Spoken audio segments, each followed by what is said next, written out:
अब मैं ऑपरेटर्स रघुबीर को दे रहा हूँ, ओवर। दूसरी तरफ की पूरी बात सुन लेने के बाद बिंगू ने कहा और ऑपरेटर्स से मुझे थमा दिया। लम्हे भर के लिए लाइन पर पुरशोर रेडियाई तवक्कुफ बरकरार रहा। फिर मेरे कानों में एक भारी मर्दाना आवाज गूंजी, BL3 स्पीकिंग। तुम्हारा क्या हाल है रघुबीर, ओवर। मेरे लिए वो आवाज नई और नामानूस थी। मैं ठीक हूँ और वापसी के लिए पाबरकाब हूँ। बिंगू से क्या डील होगी? इस वक्त वो मुझसे काफी दूर चला गया है, ओवर। मैंने कनखियों से बिंगू की तरफ देखते हुए सवाल किया। बिंगू ने खुद तखलिये से फायदा उठाकर तन्हाई में ऑपरेटर्स पर राब्ता किया था और यूं अपना पासवर्ड हम दोनों से बचाए रखा था। वो इस लासिल की गुफ्तगू में मेरी जरूरत से बाखबर था। इसके सामने मैं अपने नामालूम मुखातिब से खुलकर बात नहीं कर सकता था। वो खामोशी से टहलता हुआ बाहर निकल गया और मैंने वही बात BL3 को बता दी थी। 10,000। वैसे जो कुछ मांगता है दे दो। हर शख्स खैरियत से तुम्हारी वापसी का ख्वाहिशमंद है। तुमको हर कीमत पर जल्द अज जल्द वहां से निकल आना चाहिए। दिल्ली से पैगाम मिला है कि 2 मोहरों के पिट जाने के बाद वहां खौफनाक इंतकामी फिजा बनती चली जा रही है और खुलकर सारा इल्जाम डैनी पर लगाया जा रहा है, ओवर। बिंगू के ताउन के बावजूद मुझे दिल्ली के बारे में कोई खबर नहीं मिल रही थी। बिंगू अमृतसर में 5-6 अफराद के कत्ल की अफवाहों की कहानी सुना रहा था। फिजा में इज़्तिराब और बेयकीनी का राज था, लेकिन लाहौर में बैठा हुआ इंटेलिजेंस ब्यूरो का कोई अफसर ताज़ा तरीन हालात से पूरी तरह बाखबर था। उसने तस्दीक कर दी थी कि दिल्ली में सिर्फ 2 अफराद मारे गए थे। IB वालों ने दिल्ली से मेरी वापसी के बाद मजीद कोई गैर जरूरी कार्रवाई नहीं की थी।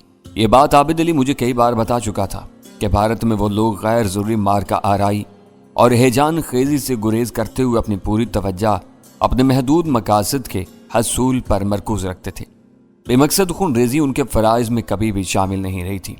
लाहौर वाला आबिद की उस बात की तस्दीक कर रहा था। मुझे ये जानकर मुसरत अमेज हैरत हुई थी कि दोनों हुकूमतों में सख्त कशीदगी के बावजूद लाहौर वाले दिल्ली के ताज़ा तरीन हालात से बाखबर थे और मुझे मशवरा देने की पोजीशन में थे। इनको यहाँ तक मालूम था कि मैं रघुबीर के पासवर्ड के साथ वापसी का सफ़र तय कर रहा था। उसने मुख्तसर लेकिन जामे अल्फाज में मुझे बता दिया था कि इस वक्त मेरी वापसी हर चीज़ पर मुकद्दम थी। मुझे बिंगू के हर मुतालबे को कबूल कर लेना चाहिए था। दिल में मैं खुद भी इस नतीजे पर पहुंच चुका था, लेकिन मेरे जहन में यह अंदेशा भी बराजमान था कि बिंगू कमोबेश मुस्तकिल बुनियादों पर जलाल के लिए काम करता रहता था। कहीं मैं अपने अकलौते काम में फ्याजी का मुजाहिरा करके हमेशा के लिए शरहों को बिगाड़ने का सबब न बन जाऊं। मुझे उसकी जुबान से यह सुनकर हैरत हुई थी कि भारतीय हुकाम ने अपनी बेखबरी और नाकामी पर पर्दा डालने के लिए सारा इल्जाम डैनी के सर डाल दिया था। गो उनका लगाया हुआ वो इल्जाम हकीकत के ऐन मुताबिक था, लेकिन इसके लिए कोई जवाज या सबूत मौजूद नहीं था। मैं तुम्हारे खलूस की कदर करता हूँ, तुम्हारे मशवरे पर अमल करने की पूरी कोशिश करूंगा। मैंने BL3 को जवाब दिया। क्या मैं जलाल से बात कर सकता हूँ, ओवर। इस वक्त मेरे जहन में हल्की सी झुंझलाहट तारी हो गई। ऑपरेटर्स पर होने वाली रेडियाई गुफ्तगू 100% महफूज नहीं थी। दिल्ली में मैं इस तजर्बे से गुजर चुका था कि एविएशन रिसर्च सेंटर यानी AR की एक भारी और बख्तरबंद स्कैनिंग वैन ने गश्त के दौरान में जामे मस्जिद के इलाके से एक नामालूम एजेंट को ट्रांसमीटर इस्तेमाल करते हुए रंगे हाथों पकड़ लिया था। गुफ्तगू में हर एहतियात लाजमी थी, लेकिन मैं नए हालात की पेशबीनी नहीं कर सका था। पर न इस वक्त जलाल का नाम लेने के बजाय कोई मुतबादिल कोड इस्तेमाल किया जा सकता था। चीफ इस वक्त मरकज में है। BL3 की आवाज उभरी। इनसे बात होनी मुमकिन नहीं है। तुम मेरे मशवरे पर पूरा एतमाद कर सकती हो, ओवर। मुझे तुम पर पूरा एतमाद है, मैंने जल्दी से कहा। तुम्हारी फॉर्मेशन का हर आदमी मेरे लिए काबिल कदर है। मैं चीफ से कुछ ज़ाती मामलात पर बात करने का ख्वाह था, ओवर। तुम खून आशाम जाल में घिरे हुए हो। गुजरते हुए हर लम्हे के साथ खतरात गंभीर होते जा रहे हैं। इस वक्त अपनी सारी तवज्जो अपनी वापसी पर मरकूज रखो। हालात साजगार रहे तो तुम्हें जल्द ही चीफ समेत हर एक से मिलने का मौका मिल जाएगा, ओवर। इस दर्दमंदी के लिए मैं तुम्हारा शुक्रगुजार हूँ, ओवर। मैं जज्बात से मगलूब आवाज में उससे आगे नहीं बोल सका। उसके कहे हुए चंद पुरखुलूस जुमलों ने मेरे दिल के ना जाने कौन से तार छेड़ दिए थे। मेरा दिल उसके लिए वाकई ममनूनियत के जज्बात से लबरेज हो गया। उसने कभी मुझे देखा था ना मुझसे मिला था, फिर भी वो मेरी सलामती के लिए फिक्रमंद था। हम दोनों के जज्बात कमोबेश यकसां थे, क्योंकि हमारा मकसद एक था। इस वक्त हम दोनों वतन की खिदमत के जज्बे से सरशार थे। फर्क सिर्फ यह था कि वो इत्मीनान से अपने देश की पुरस्कून फिजाओं में बैठा हुआ था और मैं दुश्मन की सरजमीन पर अपने बका के लिए जद्दोजहद कर रहा था। मकसद की यकसानियत ने हम दोनों को लम्हा भर में एक मजबूत और ना टूटने वाले रिश्ते से मुंसलिक कर दिया था। अब ऑपरेटर्स बिंगू को दे दो, मैं इससे बात कर लूं, ओवर। मेरे कान में BL3 की आवाज आई। बिंगू इस वक्त भी कमरे से बाहर था, लेकिन अहाते में ऐसी जगह खड़ा हुआ था जहां मैं उसे देख सकता था। मैंने बेताबी से हाथ हिलाकर उसे इशारा किया और वो तकरीबन दौड़ता हुआ कमरे में आ गया। इस बार वो मुझसे ऑपरेटर्स लेकर कमरे से बाहर नहीं गया। मैं पूरी कोशिश करूंगा, लेकिन ये बता दूं कि अंधेरा फैलने से पहले मैं यहां से नहीं निकलूंगा। बिंगू ने चंद लम्हों तक BL3 की बात सुनने के बाद कहा, रात का अंधेरा ऐसे कामों के लिए मेहरबान और मददगार साबित होता है। दिन के उजाले में हर तरफ खतरात ही खतरात मंडलाते रहते हैं। ओवर। इसके बाद वो ज्यादातर दूसरी तरफ की बातें सुनता रहा और दरमियान में मुख्तसर जवाब देता रहा। ठीक है, मैं 9 बजे के करीब 0 पॉइंट पर पहुंचने की पूरी कोशिश करूंगा। ओवर। आखिर में उसने कहा और वो कॉल मुनक़ता कर दी गई। क्या तुम सरहद पार करने से पहले ये ऑपरेटर्स जरूर इस्तेमाल करते हो? मैंने बिंगू से पूछा। इसे ऑपरेटर्स पर IB के किसी एहलकार से गुफ्तगू करते हुए देखकर उसकी जात में मेरे एतमाद में काबिल कदर इजाफा हुआ था। मैं दूसरों के लिए माल लाता या ले जाता हूं तो सब कुछ मेरी स्वाबदीद पर मुनहसर होता है। उसने मुस्कुराते हुए कहा, मास्टर के कामों के लिए प्लान बनाना पड़ता है। तुमको मालूम है कि मास्टर कौन है और क्या करता है? मैंने उसे टटोलने के लिए धीमी आवाज में सवाल किया। पैसे पूरे और बर वक्त मिलते रहें तो कुछ सोचने समझने की जरूरत नहीं रहती। मेरा अंदाजा है कि चीफ अपने आदमी यहाँ जासूसी के लिए भेजता है। मेरा तजर्बा है कि लोग सिर्फ 2 कामों के लिए कोई भी सरहद पार करते हैं, जासूसी या फिर स्मगलिंग। हम लोग स्मगलर भी हो सकते हैं। मैंने शोशा छोड़ा। मजर खान, मैं इतना नादान नहीं हूं, उसे हल्का सा कहका लगाकर कहा। स्मगलर खाली हाथ कभी सफर नहीं करते, हर फेरे में लंबा माल इधर उधर करते हैं। तुम लोगों के लिए मैंने आज तक कोई खेप नहीं निकाली। इन बातों को रहने दो और अपने काम से काम रखो। वो बेखबरी में जलाल का अलाकार नहीं बना हुआ था। इस मौजू पर बिंगू से मजीद गुफ्तगू किए बगैर मैंने अंदाजा लगा लिया कि वो जो कुछ कर रहा था सोच समझ कर रहा था। वो एक जगह टिक कर मेहनत से कोई काम करने का आदी नहीं था। हर वक्त आसानी से पैसों के हसूल के चक्कर में लगा रहता था, क्योंकि उसने अपने अखराजात बहुत ज्यादा बढ़ाए हुए थे। बज़ाहिर वो अकेला था, उसका वो ठिकाना बेसरो सामानी का शाहकार था, मगर मेरा दिल कहता था कि बिंगू जैसा अयाश तबाह शख्स से अपने शब रोज बदबू में गुंदे हुए इस उजाड़ अहाते में नहीं गुजार सकता था। वो इस अहाते को अपनी मुजरिमाना सरगर्मियों के लिए एक अड्डे के तौर पर इस्तेमाल करता था और हम जैसे मेहमानों को भी इससे आगे नहीं ले जाता था। इसकी जिंदगी का ज़ाती रूप कहीं ज्यादा हसीन और रंगीन होना चाहिए था। बुनियादी तौर पर वो एक अयाश तबाह आदमी था जो खूबसूरत औरतों, शराब और जुए का रसिया था। वो तीनों शौक ऐसे थे कि इन्हें पूरा करने के लिए कानून का खजाना भी कम पड़ सकता था। यही वजह थी कि वो नाजायज जराए से भारी रकूम कमाने के बावजूद तंगदस्ती के अजाब में मुब्तला नजर आता था। उसने अपने लिए जिंदगी की जिन राहों का इंतखाब किया था वहां किरदार और ज़मीर का कोई दखल नहीं था। वो हर एतबार से एक घटिया और खुद गर्ज आदमी था जो अपने मफाद के लिए अपनी ज़ात और अपने वतन समेत सब कुछ बेच सकता था, लेकिन रोज़मर्रा की ज़िंदगी में उसकी कोई ना कोई अफादियत बहरहाल थी। वो किसी और के नहीं तो मेरे और जलाल के काम आ रहा था। अमृतसर के नवाही इलाकों के स्मगलरों की खिदमत कर रहा था और अपनी आमदनी से न जाने किस किस के रोजगार का वसीला बना हुआ था। मुझे पूरा यकीन था कि वो दोहरी जिंदगी गुजार रहा था। तीसरे दर्जे के हर बदमाश के तौर पर वो उजाड़ अहाता उसका मस्कन था। फुर्सत का लम्हात वो यकीनी तौर पर किसी आरास्ता इशरत कदे में गुजारता होगा जहां उसे जिंदगी की सारी आसाइशें दस्तयाब थीं। BL3 ने बताया है कि तुम मुझे माल दोगे। मुझे खामोश पाकर बिंगू ने टोका। गजाला अपना बैग कुर्सी पर छोड़कर कमरे से जा चुकी थी। तुम्हारे हिसाब से 2 आदमियों के 10,000 रुपए होते हैं। खमिलाने के लिए तुमने 5,000 फी कस लिए थे। मैंने कहा। मैंने इस फेरे के 15,000 लिए थे। तुमसे भी वही लूंगा, उसने सिगरेट सुलगा कर जवाब दिया। 10,000 तो तुमने अपनी रिहाई के लिए दिए और 5,000 BSF वालों को दोगे। 15,000 का नुकसान मुझसे पूरा करना चाह रहे हो? नुकसान तुम्हारे सामने है। किस्मत से तुम आ गए हो तो मुझे सौदा करने का पूरा हक है, और अगर मैं तुम्हें पेशगी कुछ भी ना दे सकूं तो तुम्हारा जवाब क्या होगा? तुम हमारा काम करोगे? मैंने तीखे लहजे में पूछा। बिंगू काम से कभी इनकार नहीं करता। आगे आमदनी की उम्मीद हो तो मैं किसी से कर्ज लेकर भी अपना काम चला सकता हूं। बस तो फिर मास्टर ही तुम्हारा मुआवजा तय करेगा और अदायगी भी वही करेगा। मैंने उसे आजमाने के लिए क्या डाला। वो पूरा एतमाद अंदाज में हंसा और बोला, ठीक है, तुम नहीं जानते कि मास्टर कितना दरिया दिल आदमी है। मैं उसे अपनी परेशानी के बारे में बताऊंगा तो वो मुझे 15 क्या 20,000 दे देगा। वो मर्द का बच्चा है, उसे काम की फिक्र होती है, वो पैसे की परवाह नहीं करता। तुम पैसे की बात उसी से कर लेना। अब तुम पिकअप वापस लाने की तैयारी करो। मैंने कहा। 5,000 के लिए मुझे न जाने किस किस का मुंह देखना पड़ेगा। BL3 की बातों से पता चल रहा था कि तुम मेरी तरह कंगले नहीं हो। मुझे कम से कम 5,000 तो दे दो ताकि मैं अपने मनहूस दोस्तों का मुंह देखने से बच जाऊं। पैसे मिल जाए तो मेरा वक्त भी बचेगा। میں نے گھور کر اس کی طرف دیکھا، پھر بریف کیس اپنی گود میں رکھ کر کھول دیا۔ میں نے 1000 کے نوٹوں والی گڈی سے گن کر پہلے 5000 اور پھر 15 نوٹ الگ کر لیے۔ بنگو اپنی ذات میں جیسا بھی تھا، ہمارے لیے اپنے ملک اور قوم کو بھولے بیٹھا تھا۔ اس نے ہماری خاطر اپنے ملک سے جو غداری کی تھی اسے اس کا انعام ملنا چاہیے تھا۔ میں نے بریف کیس بند کر کے 15000 روپے اس کی طرف بڑھا دیے۔ نوٹ گنے بغیر ہی اسے رقم کا اندازہ ہو گیا۔ اس نے اپنی جگہ چھوڑ کر بے اختیار میرا ہاتھ چوم لیا۔ اس کی آنکھوں میں یکایک ایک چمک پیدا ہو چکی تھی۔ تم لکشمی دیوی کے اوتار معلوم ہوتے ہو، وہ نوٹوں کو چومتے ہوئے مسرت آمیز لہجے میں کہہ رہا تھا۔ آج مجھے یقین ہو گیا کہ سخی کا دوست سخی ہوتا ہے اور سوم کا سوم۔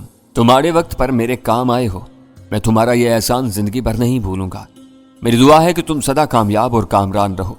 بظاہر وہ اس کی خوش آمدانہ باتیں تھی، لیکن مجھے اندازہ تھا کہ وہ ایک ایک لفظ اپنے دل سے ادا کر رہا تھا۔ میری واپسی تک تم دونوں یہی رہو، میں پک اپ نکلوانے کے بعد گودام میں مال اتاروں گا۔ واپسی پر تمہارے لیے کھانے پینے کا کچھ سامان لے کر آؤں گا۔ مجھے 1-1.5 گھنٹے سے زیادہ وقت نہیں لگے گا۔ اس نے میرے دیے ہوئے نوٹ احتیاط سے اپنی جیب میں رکھتے ہوئے کہا۔ باتھ روم سے غزالہ کی واپسی سے پہلے وہ اجلت میں وہاں سے روانہ ہو گیا۔ اسے اندیشہ تھا کہ اس کی مال سے لدی ہوئی ایک پک اپ زیادہ دیر تک BSF والوں کے قبضے میں رہی تو چوری ہوتے ہوتے اس کا آدھا مال غائب ہو جائے گا۔ اسے رخصت کر کے میں دوبارہ کمرے میں آ گیا۔ احاطے میں پھیلی ہوئی سورج کی تیز روشنی دھیرے دھیرے کمرے کی طرف بڑھ رہی تھی۔ کھلے ہوئے دروازے سے باہر تیز دھوپ اور دھول میں اٹا ہوا احاطہ دیکھ کر یوں محسوس ہو رہا تھا جیسے میں کسی کھلے میدان میں سایہ دار جگہ پر بیٹھا ہوا ہوں۔ میں دروازے کے پٹ بند کر دیے۔ تھوڑی دیر بعد غزالہ بھی لوٹ آئی۔ اس کے بال نم تھے۔ تم صبح ہوٹل میں نہائی تھیں تو یہاں دوبارہ غسل کرنے کی کیا ضرورت پیش آ گئی؟ میں نے مانی خیز لہجے میں پوچھا۔ مجھے بنگو کے قرب سے وحشت ہو رہی تھی، اس لیے میں کمرہ چھوڑ کر غسل خانے میں چلی گئی۔ یہ مجھے گھنونا آدمی معلوم ہوتا ہے، غزالہ نے اپنے گیلے بال سمیٹتے ہوئے کہا، اور مجھے اس پر پیار آ رہا ہے۔ اس وقت وہی ہماری واپسی کی کلید ہے۔ کلید ضرور ہے مگر بھدی اور کریہا ہے۔ وہ ہنس کر بولی، اس سے کب تک ہمارا پیچھا چھوٹے گا؟ وہ اپنی پک اپ کے مسئلے سے نمٹ لے تو پورا دن اسی کے ساتھ گزرے گا۔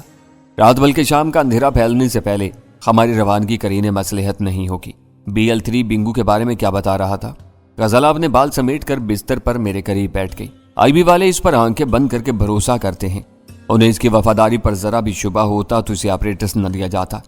اور رقم کا کیا بنا؟ وہ پیسوں کے لیے سخت پریشان تھا۔ میں نے 15,000 روپے دے دیے۔ وہ خوشی سے نہال ہو گیا۔ میں نے بتایا، اب یہ بوجھ بھی آپ کے سر آ گیا۔ 15,000 روپے کم نہیں ہوتے، ہمارا یہ خرچ IB کو ادا کرنا چاہیے تھا۔ بعض اوقات تم بہت چھوٹی باتیں سوچنے لگتی ہو۔ میں چاہوں تو جلال سے لاکھوں روپے لے سکتا ہوں، وہ منہ نہیں موڑے گا۔ تم کو یاد نہیں کہ رستم والے قصے میں میں نے اپنے پاس سے جو خطیر رقم ادا کی تھی وہ اول خان سے ایک چیک کی صورت میں واپس مل گئی تھی۔ اول خان کی اور بات ہے، جلال کے بارے میں مجھے کوئی تجربہ نہیں ہے، رقم جلال ہی دیتا ہے۔ میں نے یہ ادائیگی بنگو کی خوشنودی کے لیے کی ہے۔ اب وہ دل و جان سے ہمارے لیے کام کرے گا۔ تم کو اندازہ نہیں ہے کہ اس وقت میں کیسے ذہنی کرب سے گزر رہا ہوں۔ یہ ہمارا ایک ایک لمحہ خوف میں گزر رہا ہے۔ پتہ نہیں ہمارے دشمنوں کو کب مظہر خان کا خیال آ جائے۔ آپ بلا وجہ اتنا سنجیدہ ہو رہے ہیں۔ میں نے سرسری طور پر ایک بات کہہ دی تھی، ویسے بھی گن بورڈ کی فروخت سے حاصل ہونے والی رقم بہت خطیر تھی۔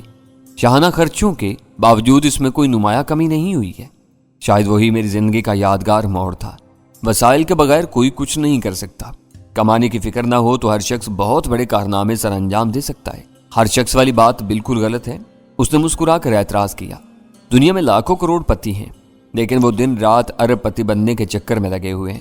کسی کو ملک اور قوم کا درد محسوس نہیں ہوتا۔ کارناموں کا تعلق نیت اور حوصلے سے ہوتا ہے۔ میں نے کوئی جواب نہیں دیا کیونکہ اس کی بات بہت بڑی حد تک درست تھی۔ انسان کے کچھ بننے یا کچھ بھی نہ بننے کا انحصار اس کی نیت اور ارادوں پر ہوتا ہے۔ بنگو کی مثال ہمارے سامنے تھی۔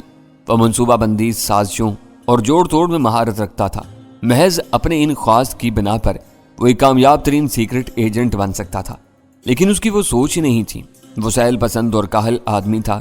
کسی پرخطر پیشے میں جانے کے بجائے ذلتوں کی دلدل میں جا گرا تھا۔ اس عمر میں کوئی کلام نہیں تھا کہ میرے دل میں اس کے لیے احترام کے جذبات پیدا ہو چکے تھے۔ اس کا سبب یہ تھا کہ وہ ہماری دشمن قوم کا فرد ہونے کے باوجود ہمارا ہمدرد اور خیر خواہ تھا۔ مجھے یقین تھا کہ وہ آخرکار انتہائی ذلت کی موت مارا جائے گا۔ اس کے کرتوتوں پر اس کا کوئی ہم نسب فخر نہیں کر سکتا تھا۔ جب تک BL3 سے رابطہ نہیں ہوا تھا، میں اپنے سفر کے بارے میں بہت سے تحفظات کا شکار تھا۔ دو پڑوسی ملکوں کے درمیان خوشگوار تعلقات ہوں تو سرحدی پٹی پر مامور نگرانوں اور فوجیوں کی زندگی بہت خوشگوار ہو جاتی ہے۔ वो शहरी पुलिस के अंदाज में अपनी गश्ती ड्यूटियां अंजाम देते हैं और पिकनिक जैसे रंगारंग माहौल में अपने शब-रोज गुजारते हैं। लेकिन जब दोनों तरफ मुखासमाना जज्बात अरूज पर हों तो ये माहौल इंतहाई कशीदा और खून आशाम हो जाता है।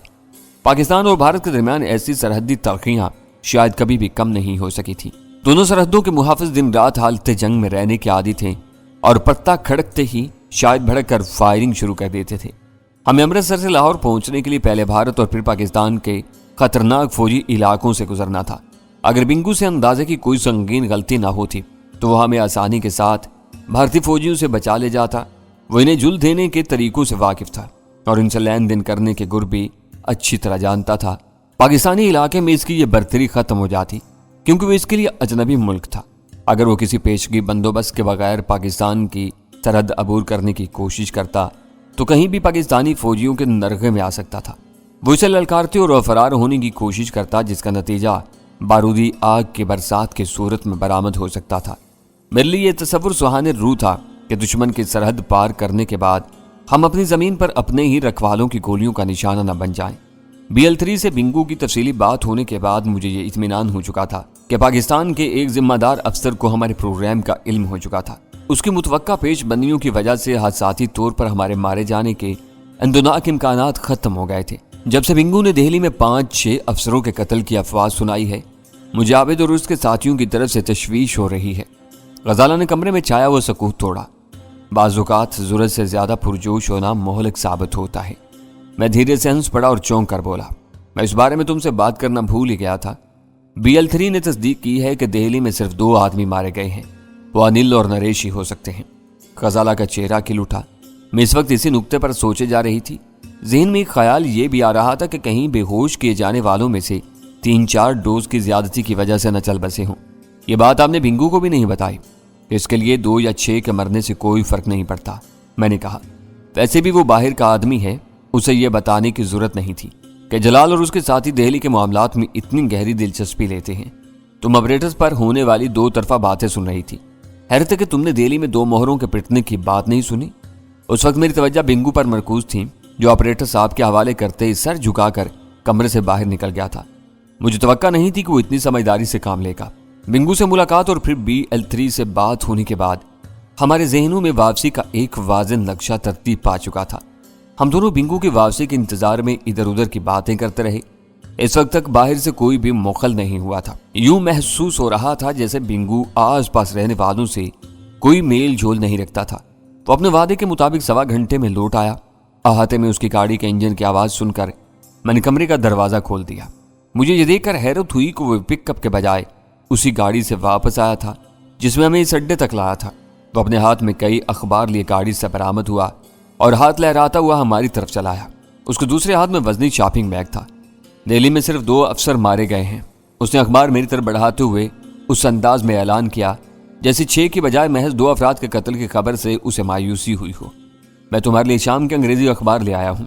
मैंने हिंदी अखबारों में से 4 सफ़ों का अंग्रेजी अखबार अलग किया। उसकी शायद सुर्खी में मेरी असल उर्फियत मौजूद थी। इस अखबार ने अपने कारीन में सनसनी फैलाने के लिए कातिल डैनी दिल्ली में की सुर्खी जमाई थी। मैंने खड़े खड़े वो खबर पढ़नी शुरू कर दी। गजाला मुतजस्सिस अंदाज में मेरे साथ आ खड़ी हुई थी। मेरे तारुफ के लिए अखबार ने पाकिस्तानी एजेंसियों के पाले पोसे हुए सफा कातिल के अल्फाज इस्तेमाल किए थे। सुबह 7 बजे अनिल बिस्वास की लाश दरियाफ्त हुई थी। उसके 15 मिनट बाद यह खबर आई कि नरेश भी उसी रात मौत के घाट उतारा जा चुका था।